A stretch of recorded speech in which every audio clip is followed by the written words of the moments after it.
Bienvenidos a nuestra inmersión en un caso que ha cautivado y aterrorizado a Italia durante décadas, el monstruo de Firenze.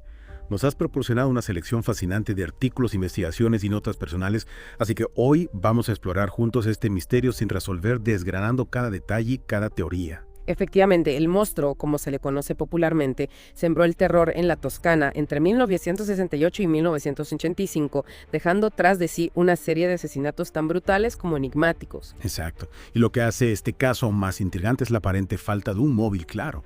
8 dobles asesinatos, todos con parejas jóvenes como víctimas en lugares aislados, disparos, apuñalamiento, y esa macabra firma en la mutilación de los órganos sexuales de las mujeres. Un detalle que no solo añade una capa extra de horror a los crímenes, sino que también ha alimentado todo tipo de especulaciones sobre la psique del asesino. Un ritual sádico, un odio patológico hacia las mujeres, o simplemente la búsqueda de un grotesco trofeo. Sin duda, es un patrón que nos hace preguntarnos qué clase de mente podría concebir y ejecutar actos tan atroces. Y para aumentar el misterio, la única conexión tangible entre los crímenes es un arma, una Beretta calibre 22 modelo Long Rifle con balas Winchester Serie H. Como si el monstruo quisiera dejar su huella a una firma balística que desafiaba a los investigadores 66 proyectiles, todos de la misma marca y serie. Un detalle que obsesionó a la policía durante años. Y a pesar de la magnitud del caso, a pesar de los miles de sospechosos interrogados y las innumerables pistas seguidas, el monstruo se esfumó como un fantasma, dejando tras de sí un legado de miedo y preguntas sin respuesta. ¿Habrá sido realmente una sola persona, un grupo organizado? ¿Y qué los impulsaba a cometer estos crímenes? Preguntas que intentaremos desentrañar a medida que nos adentramos en los detalles de la investigación. Comencemos, si te parece, con el doble asesinato que, aunque no se ha confirmado que sea obra del monstruo, marca el inicio de esta sangrienta historia el 21 de agosto de 1968.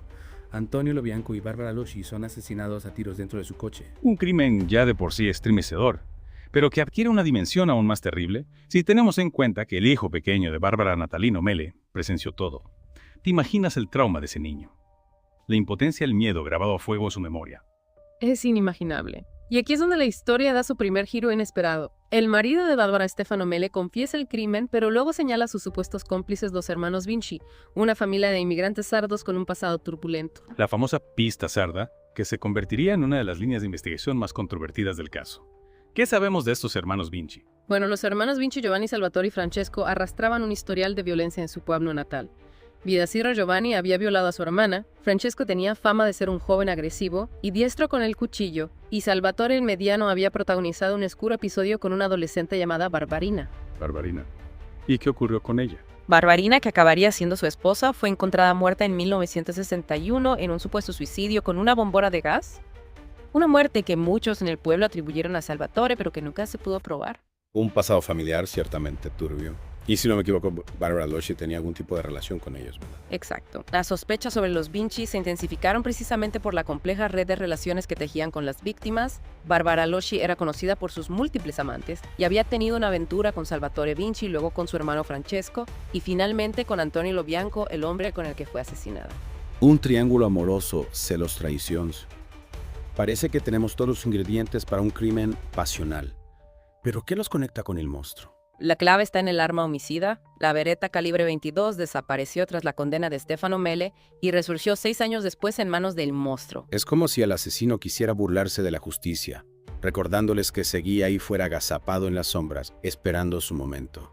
¿Y qué hay de Salvatore Vinci? Justo meses antes del primer crimen oficialmente atribuido al monstruo, Salvatore Vinci denunció un robo en su casa. Curiosamente, cuando le preguntaron qué le habían robado, respondió: "No sé". Una respuesta extraña, ¿no crees?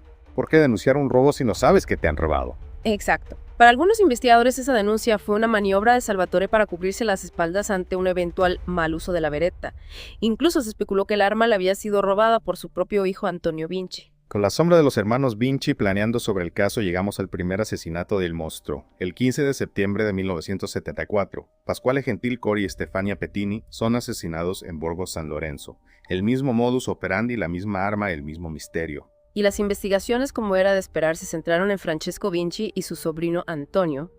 Se encontraron indicios de su presencia cerca de las escenas del crimen de 1974 y de otro doble asesinato ocurrido en 1981.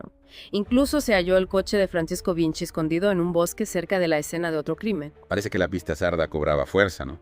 Pero si no recuerdo mal, hubo un giro inesperado en la investigación. Efectivamente, en 1983, mientras Francesco Vinci estaba en prisión, se produce un nuevo doble asesinato con la firma del monstruo. Si Francesco estaba entre rejas, ¿quién cometió el crimen? ¿Significa esto que la pista sarda era un callejón sin salida? Esa es la pregunta que desató una auténtica batalla dentro de la investigación. El juez Mario Rotella, defensor de la pista sarda, se enfrentó al fiscal jefe Piero Luigi Vigna, quien la consideraba un error. Dos visiones opuestas, dos caminos divergentes en la búsqueda de la verdad. Exacto. Y mientras la pista sarda se debilitaba, una carta anónima señalaba en una nueva dirección hacia un hombre llamado Pietro Pacciani, un granjero local con un pasado oscuro. Un nuevo sospechoso entra en escena. ¿Qué sabemos de este Pietro Pacciani? Pacciani era un individuo violento con antecedentes por agresión sexual e incluso por homicidio. En su jardín se encontró una bala Winchester Serie H sin usar, pero que coincidía con las utilizadas en los crímenes. Una bala. Eso parece bastante incriminatorio. Lo era sin duda. Pacciani se convirtió en el principal sospechoso, y el foco de la investigación se desplazó hacia él, alejándose de la pista sarda. Un nuevo capítulo en este laberinto de misterio, un nuevo sospechoso bajo la lupa. Pero ¿sería Pietro Pacciani el verdadero il monstruo? Esa es la pregunta que intentaremos responder a medida que nos adentramos en las siguientes etapas de esta investigación llena de giros inesperados y oscuros secretos. La figura de Pietro Pacciani era sin duda inquietante, un hombre tosco de campo con un historial de violencia y abusos sexuales que parecían encajar con el perfil psicológico que se había elaborado de Il Mostro. Y lo que es aún más escalofriante, durante los registros en su casa, se encontraron dibujos y escritos con referencias explícitas a los crímenes, casi como si el asesino quisiera dejar un rastro, una firma macabra. Es posible que Pacciani quisiera de alguna manera ser descubierto. Es una posibilidad, desde luego. Algunos investigadores creen que Il Mostro disfrutaba jugando al gato y al ratón con la policía, dejándoles pistas para alimentar su obsesión por el caso. Pero también hay que ser cautos con las interpretaciones. Recordemos que la investigación ya había pasado por momentos de gran confusión con pistas falsas y sospechosos que luego resultaron ser inocentes. Claro, la presión para encontrar al culpable debía ser enorme y eso puede llevar a errores. Sí. ¿Y qué hay de la bala Winchester encontrada en el jardín de Pacciani?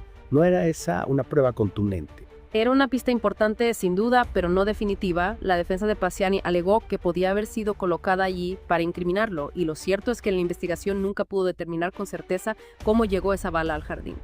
Entiendo un caso con tantos giros y sombras, es comprensible que genere dudas. Y el juicio contra Pacciani, si no me equivoco, fue uno de los más mediáticos de la historia de Italia. Sí, la prensa lo bautizó como el monstruo, y la sociedad italiana se dividió entre los que creían en su culpabilidad y los que lo veían como un chivo expiatorio. Las opiniones estaban polarizadas y el circo mediático en torno al caso dificultaba aún más la búsqueda de la verdad. Es como si el propio El Monstruo se hubiera convertido en un personaje mediático alimentando el morbo y la especulación. Y durante el juicio, si no me equivoco, las hijas de Pacciani testificaron en su contra. Así es, sus hijas, que habían sido víctimas de sus abusos durante años, relataron episodios de violencia y crueldad que conmocionaron al país. Su testimonio fue demoledor para la imagen de Pacciani, pero no aportaba pruebas concluyentes sobre su participación en los crímenes de Il Mostro. Es decir, que la imagen de Pacciani, como un hombre brutal y despiadado, se consolidó en la opinión pública, pero la duda sobre su culpabilidad en los crímenes de Il Mostro seguía presente. Exactamente. Y para complicar aún más el panorama, aparecen los llamados compañeros de merienda, dos hombres que supuestamente habrían colaborado con Pacciani en los asesinatos. Mario Vanni, un escartero apodado Torsolo, y Giancarlo Lotti, conocido como Katanga. Compañeros de merienda suena casi irónico teniendo en cuenta la naturaleza de los crímenes. ¿Qué sabemos de estos dos personajes y qué pruebas había contra ellos? Bueno, la expresión compañeros de merienda se popularizó en Italia para referirse a cómplices de fechorías precisamente a raíz de este caso. La idea de que Pacciani no actuaba solo, sino que formaba parte de un grupo criminal, añadía una nueva capa de complejidad a la investigación en cuanto a las pruebas. Lo único que se tenía eran sus confesiones, y estas fueron muy cuestionadas por su inconsistencia y por las dudas sobre la salud mental de ambos. Es posible que estas confesiones fueran forzadas o manipuladas. que Tosolo de Katanga fueran en realidad víctimas de la presión policial o incluso de sus propias fantasías. Es una posibilidad que no se puede descartar. Muchos creían que habían sido presionados o manipulados para incriminar a Pazziani, quizás para cerrar el caso de una vez por todas. Y a pesar de todas estas dudas, en 1994, Pietro Pazziani fue condenado a 14 cadenas perpetuas por los crímenes del monstruo, un veredicto que al menos en apariencia ponía fin a años de incertidumbre y terror. Es correcto. Sí, pero la historia, como ya te puedes imaginar, no termina ahí. 2 años después, la condena fue revocada por falta de pruebas y Pazziani fue puesto en libertad, un revés judicial que dejó a la policía y a la fiscalía en una situación bastante incómoda. Debió ser un golpe duro para la investigación después de tantos años centrando sus esfuerzos en Pazziani. Se encontraban de nuevo en el punto de partida. ¿Y qué sucedió con los compañeros de merienda? Mario Gani y Giancarlo Lotti fueron juzgados por su presunta participación en los crímenes, pero sus condenas fueron mucho menores que la de Pazziani, lo que nos lleva a una conclusión inquietante. A pesar de la absolución de Pazziani, la justicia italiana seguía creyendo que no había actuado solo. Es decir, que el misterio seguía sin resolverse. La sombra del monstruo seguía planeando sobre Florencia, y las preguntas seguían sin respuesta. ¿Quién era realmente el autor de los crímenes? Había un autor intelectual detrás de todo esto. Precisamente en ese momento, con la investigación en un punto muerto, surge una nueva teoría. Una teoría que apunta a un posible autor intelectual detrás de los crímenes, la teoría de la secta satánica. Una secta satánica. Eso suena a argumento de película terror. ¿En qué se basa esta teoría? La teoría conecta los asesinatos con rituales ocultistas, sugiriendo que el monstruo no era más que un instrumento, un ejecutor al servicio de una organización secreta que buscaba obtener algún tipo de poder o beneficio a través de los crímenes. Una teoría que sin duda añade una nueva capa de misterio al caso. ¿Y qué hay de la policía? Investigaron esta posibilidad. Sí, la policía italiana se tomó en serio la teoría de la secta satánica e incluso creó una unidad especial para investigar crímenes relacionados con sectas. Pero a pesar de los esfuerzos, no se encontraron pruebas concluyentes que vincularan los asesinatos con ninguna organización satánica. Con tantas teorías y tan pocas certezas, es fácil perderse en este laberinto de especulaciones. ¿Qué podemos decir entonces de la verdadera identidad del monstruo? La realidad es que a pesar de los años transcurridos y los esfuerzos de la justicia italiana, la identidad del monstruo sigue siendo un enigma. Las pruebas son confusas, los testimonios contradictorios y los principales sospechosos ya han fallecido. Es posible que la verdad se haya perdido para siempre en la niebla del tiempo. Es una idea descorazonadora, pero a la vez fascinante, un misterio que nos desafía a seguir buscando respuestas, a analizar las pistas, a intentar comprender la mente de un asesino que quizás nunca podamos atrapar. Da escalofríos pensar en todas esas muertes sospechosas conectadas al caso, como si alguien quisiera silenciar a cualquiera que supiera demasiado. Sí, varias muertes sin resolver relacionadas con el caso alimentan las teorías de conspiración y la sensación de que hay poderes ocultos en juego. Hablemos de Francesco Narducci. No fue extraño que lo encontraran muerto en el lago Trasimeno, justo cuando la investigación se centraba en él. Su muerte, en 1935, oficialmente se clasificó como suicidio, pero muchos creen que pudo haber sido asesinado para desviar la atención o para silenciarlo. Y hablando de muertes sospechosas, ¿qué hay de la muerte de Pazziani en 1998? ¿De verdad fue un ataque al corazón? Oficialmente sí, pero las circunstancias fueron extrañas. Falleció poco después de ser absuelto, y algunos creen que pudo haber sido eliminado para que no revelara información comprometedora. Es decir que el monstruo se llevó sus secretos a la tumba. Es una posibilidad. Y hay más casos testigos que murieron en accidentes, personas con información relevante que fallecieron repentinamente, todo muy turbio. Todo esto crea un panorama inquietante. ¿No te parece?